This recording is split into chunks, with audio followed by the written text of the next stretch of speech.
don't you ooh, schooly-a-doo, schooly-a-dee. L'aviatrice qui apparaît au début de nos vidéos se nomme Titaina. C'est un reporter globe-trotter de l'entre-deux-guerres. Elle a interviewé Atatürk, Mussolini, Hitler, Tchangalchek et a parcouru la planète dans les années 20-30. En Iran, où nous nous trouvons, elle a suivi la caravane des morts qui va de Perse en Irak et qui transporte les morts à dos de chameau. Pour ses reportages, elle utilisait les lignes de la franco-roumaine de Noghes et de l'Aéropostale. Puis, elle devient elle-même pilote. Elle avait même modifié son avion afin d'amener une moto. Elle réalisa aussi des films documentaires tels que Voyage en Chine en 1931 qui relate l'invasion japonaise en Mandchourie et qui a dû être une source d'inspiration pour le Lotus bleu de Tintin. Notre première étape sera Shiraz, ville des arts et de la littérature, puis nous aurons visité Persépolis, capitale de l'empire perse achéménide du VIe siècle avant Jésus-Christ.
Nous descendons au Shiraz Hotel, 5 étoiles à 50 €. Le lendemain, nous visitons le mausolée de Hafez, poète du XIVe siècle, contemporain de nos troubadours occitans.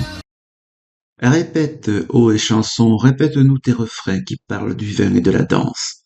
Un peu moins de zèle à rechercher les mystères de la création, car, vois-tu, personne jusqu'ici n'a par la science résolu cette énigme et personne ne la résoudra.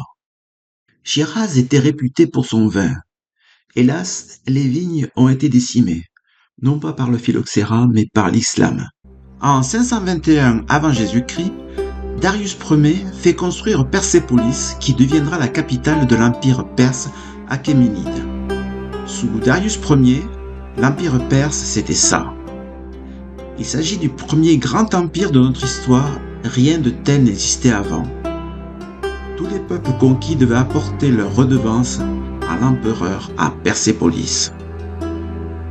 Je remercie mon guide Soumaïe pour la découverte de ce site extraordinaire et aussi Mehdi, partenaire aventure autour de Shiraz, pour les vidéos de drone.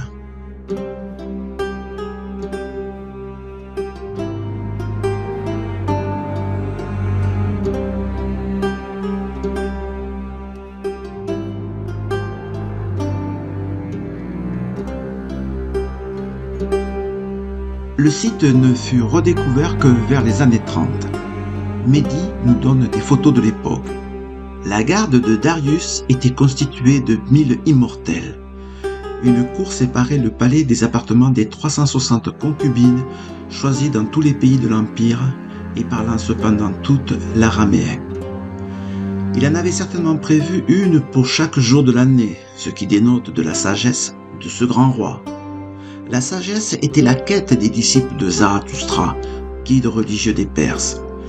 La voie des airs était-elle le chemin vers cet idéal ? C'est aussi ce que pensaient les frères voisins, dont le logo ressemble étrangement à celui du prophète.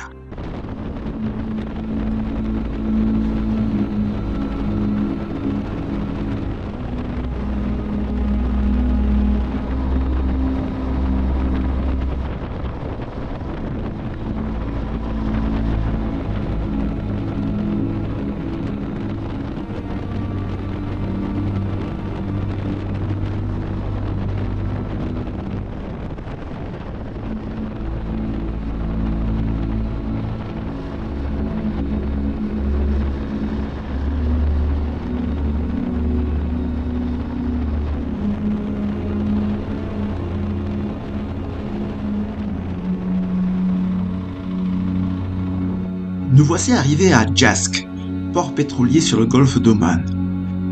Nous sommes hébergés par l'habitant et faisons la connaissance de talibans. L'Afghanistan n'est pas si loin d'ici.